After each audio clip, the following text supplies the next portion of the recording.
Hey guys, just want to come to you guys real quick. Um,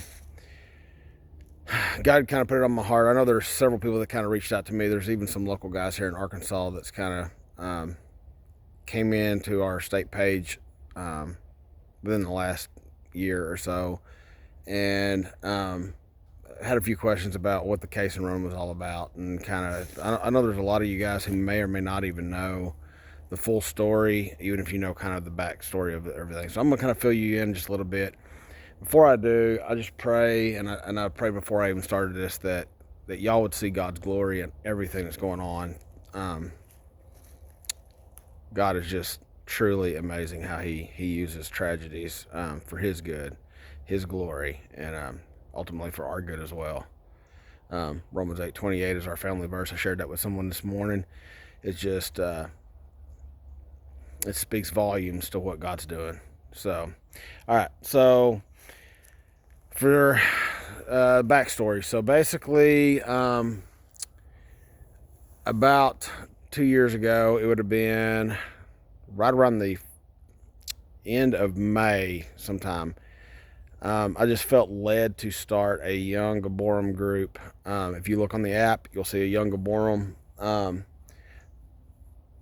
challenge that you can do. This challenge is actually an 8-week challenge, I believe, instead of 6 week. And so we started it 2 weeks early. So I believe this is my mind is just completely foggy. I shared that with somebody else this morning. That from that time frame, um, I can't remember a whole lot exactly details as far as time goes. But I think we started a couple weeks before the main challenge warrior in June, and so around June 8th or 9th is when something like that. That Monday, whatever that is, it's whenever it kicked off warrior. Well, we started Younger Borum. We kind of was going through that with a bunch of guys here in the States with our sons. And, man, it was just going great. I just, man, I loved it. And so week 3 of that, week 1 of Challenge Warrior. So now you got the time frame.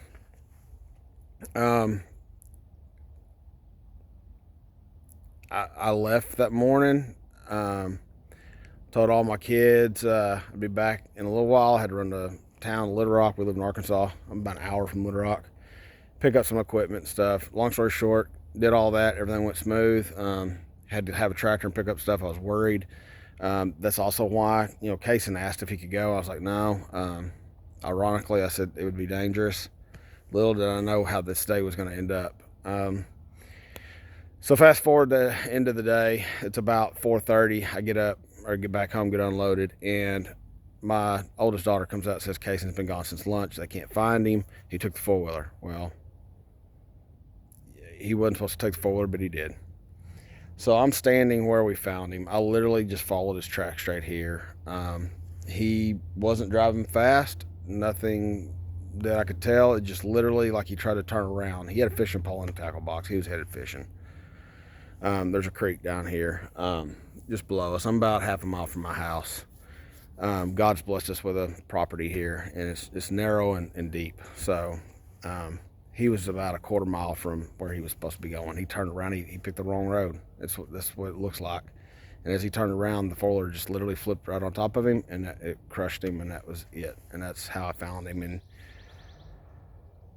man, I just made some phone calls that night, and never in my life. I'll apologize if I cry. There's a good chance of it. I'll never could have imagined what this community of brothers would eventually mean to me. I knew that finding Soulcon and what Cody had wrote and what I had already went through a few challenges had put me on a path to change my life. I had no idea though what this community of brothers literally around the world would do to rally around me and my family. They poured out so much love through prayers, letters, handwritten letters that was sent to us, messages come in galore.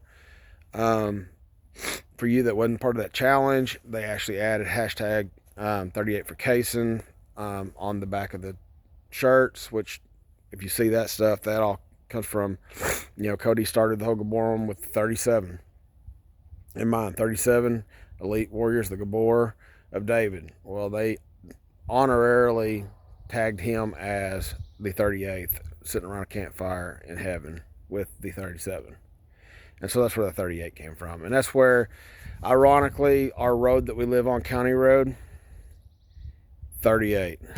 We leave our house for the Cason Run. We go to the end of the road. We come back, go right past my house and go back just another quarter mile or so, a little over a quarter mile. And when you end up at the cemetery, it's 3.8 miles. The ironic, I don't know how to put it. It's just, there's so many 38s that popped up. And anyway, so in watching what this community did for our family, there were several guys reached out to me and said, we need to do an annual run. So I put together an annual run. The money for this run last year, we raised like $5,400, $5,500. I have to go back and look at the exact number. Half of that goes to Soaring Wings Ranch. The other half comes into right here, Soulcon and Gibborim. Soaring Wings Ranch, by the way, is and Cason was adopted. That's a whole nother long story. We didn't plan on adoption. God just thought that we needed Cason, and we did. Soaring Wings takes kids and puts them in a foster system before the state gets them. Like literally 99% of the time, it's before the state ever gets involved. They work with trying to get the parents to rehab facilities or whatever they need. They try to heal the families and put them back together. It is a phenomenal organization. They're doing things that other people say you can't do. They're proving them wrong. He is a good Christian man, and by the way, he is actually the chaplain for the county that I live in, and was here on site the day that everything happened to help us and just be there for us. It's just a small world how it all pulls back together. God is just so good. So half the money goes to them, half the money goes here, and so this is just a way for me to say thank you to you guys. And for us to pour back into the other communities. Soaring Wings, man, they are just phenomenal. If you've been in this ministry for more than 30 seconds, you know what this community of brothers is about. So, the khopesh, I did want to mention one thing. The khopesh is the first time this year. Brad reached out to me, said, I'm going to make a knife. What do you want? I said, knife. If you're going to do it right. Do a khopesh. Love you, Brad. Just gouging on you a little bit, but yeah, I mean, I showed him a picture of my tattoo. I was like, you need khopesh.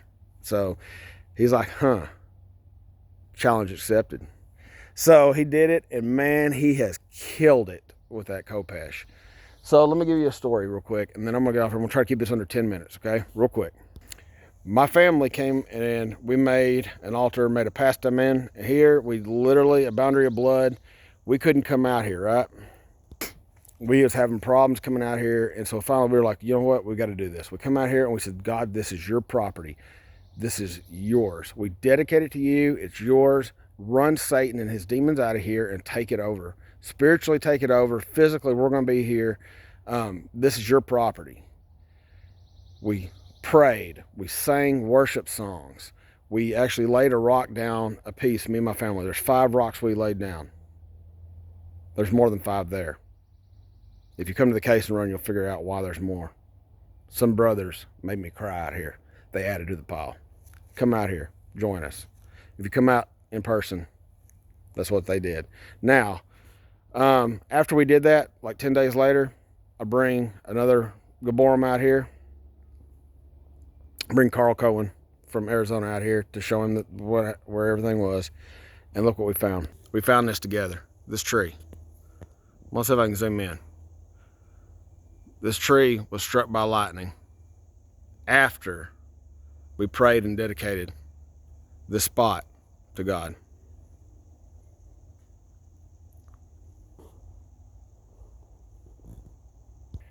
So, the handle, the wood on the khopesh is made out of one of those limbs. We had to climb up there with a tractor and a ladder and stuff to get a limb out. Eventually, we're going to down the tree. We're going to probably make a bench out here. We're going to use some other stuff. There's plenty of wood. We're going to use this wood in the khopeshes from here on out too. So that khopesh that you can go get raffle tickets on, and somebody's going to win a just phenomenal work of art that Brad did. Thank you again, Brad. And the handle is made from this tree right here. So anyway, I hope that gives you kind of an idea of what this Cason Run's about and why we're doing it. And ultimately, it's not about me or my family. It's not even about Cason. It is that God gets glory and honor out of a really tragic situation. And that in some form or fashion, I can at least try to give back to everybody that's poured into us and our family. So, love you guys. I hope to see y'all signed up. I hope to have a larger number this year than last year. And just looking forward to seeing what God's going to do with this. Love you guys. If you got any questions or concerns or anything, just reach out to me. I'd love to fill you in on some more details. I could literally sit here for an hour and tell you how much God has done through all of this. It would take forever. So anyway, love you guys, and I'm going to check out. See y'all.